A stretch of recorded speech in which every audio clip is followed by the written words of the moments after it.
Okay, so salamat kayo sa inyong panahon karon na inyong gitawat ang pulong sa Ginoo. Akong balikon ang giingon sa Ginoo. Si Jesus mingon, muhalit ako sa dili madugay. Nagsaad sa kanato nga magdalagganti aron sa ihatag sa sumala sa iyang binuhatan. Ako ang Alpha ang Omega, ang una ug ang ulahi, ang sinugdanan ug ang katapusan. Unahan katong naglabas sa iyang bistiya sila hatagan sa katungod sa pagkaon sa bunga sa kahoy nga naghatag sa kinabuhi sa pagsulod sa ganaan sa syudad. Balikon ko igsuon, dili sa kalibutan wa kay gidala. Atong gidala igsuon sa dihang gigawas sa atong ginikanan, wala bisan usa. Ang atong dalon pagbalik sa Ginoo mo atong relasyon diha kaniya. Ang atong gibuhat para sa iya ha.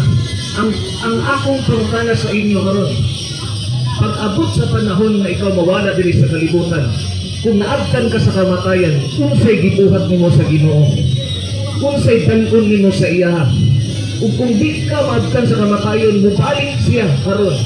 Kung sa iya maabtan sa imo ha, maabtan ba ka kami, maabtan ba ka sa Ginoo nga nagsigarilyo, nagpisyo, naghubog-hubog, nakigilawas, nagbuhat og daotan, kung sa kay ika-istorya sa amahan sa imo ha, sa tihang nag-ingon siya, bulahan katong naglaba sa bisti.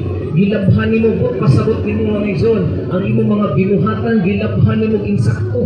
Nga gusto ka mahimong balaan, puti, nga duway sala, walay buling sa pagbalik niya. Mo na ang gusto sa igsoon, magpakabalaan pa kay ang Diyos balaan. Grabe ka Brad, disod kayo pakabalaan. Igsoon, wala pa'y mahimo kay nag-ingon ang pulong sa Ginoo sa mga taga-Korinto. Kapitulo 6, versikulo 9. Atong patupagon ang pulong sa Ginoo mga igsoon. Nga nag-ingon siya sa ihang pulong. Sa Ipadayag, Kapitulo 6, versikulo 9. Ayun siya, sa walay duha-duha, nasayod kamo, na ang mga dautan, dili makasulod sa gingharian sa Dios. Ayaw pagpalimbong, kay ang mga tao nga makighilawason sa dihang moabot ang Ginoo o ikaw mga igsoon maabtan sa kamatayon. Nagingon ang Ginoo, apan ang mga makighilawason, ang mga nagsimba sa mga Diyos-Diyos dili tinuod nga Dios, ang mga mananapaw o nakighilawas sa isig ka lalaki o isig ka babae o kawatan o hakog o mga palahubog na gibutan direksyon, dili ni sa akong kaugalingong himbinto ang Biblia kini ug higbot ang butang, ang mga malapason sa balaod. Balikod ko, nagaingon ang Ginoo, dili ako lang istorya ni, dili makasulod sa gingharian sa Dios. Saan pa man nagsuon nga ang Ginoo man nagaingon ana? Usa dili sa kalibutan maningkamot ta. Wala kamo na mo hukni na kinahanglan mo ugma dayon, unya dayon. Igsoon, igna lamang sa imong kasing-kasing kay dili man ta makahimo ni anak. Ang Ginoo ra may makahimo na ingon ang Ginoo, walay imposible sa iya. Kaya niya husbon ang tao bisag unsa ang kriminal kadautan. Kaya kaniyang luwason dinaagi sa iyang dugo kay si Jesus Christ lamang. Yeshua Hamasiak sa Hebreo, siya lamang ang makahugas sa atong mga sala ug wala nay lain pa. Mga igsoon, tungod sa atong mga sala, di pagdumitan sa Ginoo, siya balaan, sungod kay balaan siya. Ang atong mga binuhatan nangahugaw ta sa mata sa Ginoo, sama sa Ginoo sa Isaiah 66 verse 6.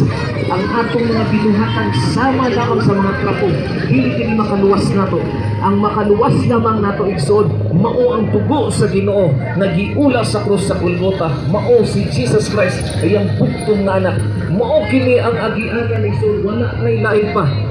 Aron mahimlok ka sa imong mga sala, aron mapasaylo ka sa imong mga sala, aron makasulod ka sa langit, walay dain nga dalan kundi si Jesus Christ lamang igsoon. Tungod sa atong mga sala, kita mga igsoon nahugawan sama sa giingon sa Isaiah.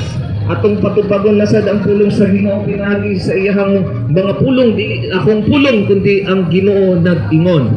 Nag-ingon ang Ginoo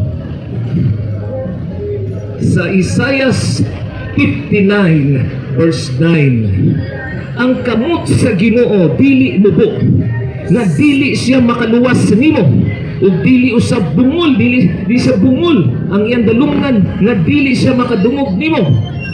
Apan nagingon ang Ginoo nganong di ka madungog. Ang inyong himuong kalapasan maoy nag-ulang kaninyo og ang inyong Dios sa inyong Dios. Ang inyong sala, balikon ko yun, ang inyong sala maoy hinungtan sa iyang pagpakahilayo kaninyo. Mis ang Ginoo nalayo sa imo ay tungod sa imong kahugawan aron dili siya makadungog kaninyo. So put pasabot di ana. Di ta makadukol sa Ginoo kung dili ta mangayo og pasaylo sa atong mga sala. Ang Ginoo lamang ang makapasaylo sa atong mga sala. Tungod sa iyang pagkabalaan, way makaduol kaniya kay gamhanan siya nga Dios. Kung aduna kay sala sa atubangan sa Ginoo, masunod ka. Busa gipadala niya iyang bugtong anak. Siya mismo minaog diri sa kalibutan, nagpakamatay sa imuha aron ang tanan nimo nga sala mapanas pinaagi sa iyang dugo. Ug gusto niya maluwason ka. Nag-ingon ang Ginoo, kay gihigugma pag-ayos sa Dios ang kalibutan. Ug pinaagi sa iyang anak, gipadala niya kini sa atoa aron ang tanan nga mutuo kaniya makabaton hinuon sa kinabuhing dayon. Mga igsoon, basahon nato sa iyang pulong na pod.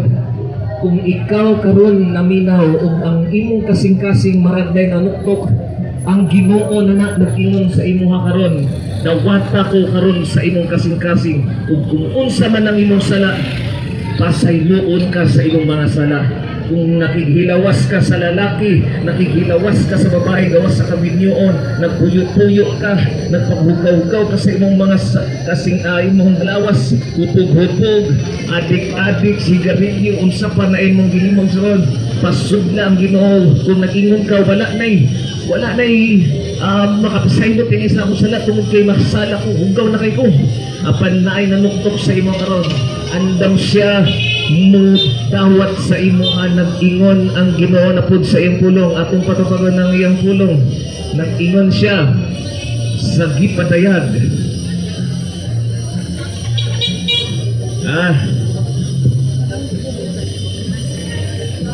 Ayun siya sa gipadayag 3 versikulo 10.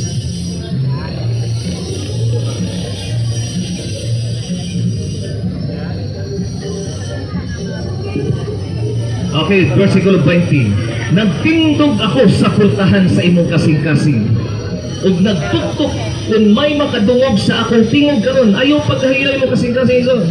Ug mo aplihan nimo imong kasing-kasing karon. Musulod ang Ginoo. Musulod siya, musulod ako sa iyang balay, sa imong kasing-kasing kay templo maga sa Ginoo. Ug makigsalo kaniya ug mukaon siya uban kanako. Mga igsoon, ayaw paghayay mong kasing-kasing. Dawata ang Ginoo. Ang Biblia dili kini bakak. Ang Biblia tinuod kini. Nang tinuod pa kini. Gisulat ang Biblia igsoon tungod kay pinaagi sa iyahang Espiritu Santo na nagmando sa mga propeta. Ug gusto niya ipahibalo sa imo nga higugma kaniya. Gusto kaniya luwason.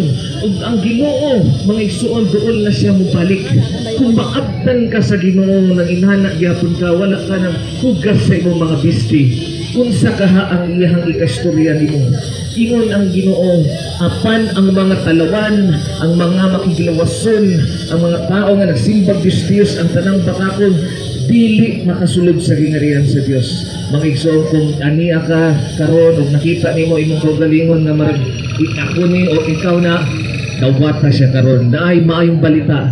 Bian may diri dili may mangayo kwarta bisan piso 2.20. Wala may pangayoon sa inyo karon. Ang among pangayoon sa inyo karon, ang inyong panahon, ang inyong oras ug ang inyong kasing-kasing nga dawaton ninyo siya karon. Libre awang ihatag hinuon sa inyo. Mga igsoon, kini nga mga pagampo muhatag sa imo og kabaguan o kaayuhan sa imong kinabuhi kung dawaton nimo kini sa imong kasing-kasing. Magampo kay sunda lamang kini nga mga pulong sa imong kasing-kasing karon. Ingna lamang Jesus Christ, Ginoo, magpakita ka sa ako makig-istorya ka kanako Lord. Pinagi sa damgo, pinagi sa imong pulong, basta bisan unsa nga buhaton nimo Lord. Gusto ko makadungog sa imong tingog. Ginoo, gusto ko makailan nimo luwas sa ko Ginoo. Lord, ako giangkon ako mga sala. Tungod sa akong mga sala, nalayo ko kanimo. O Ginoo, pasaylo ako sa akong mga sala.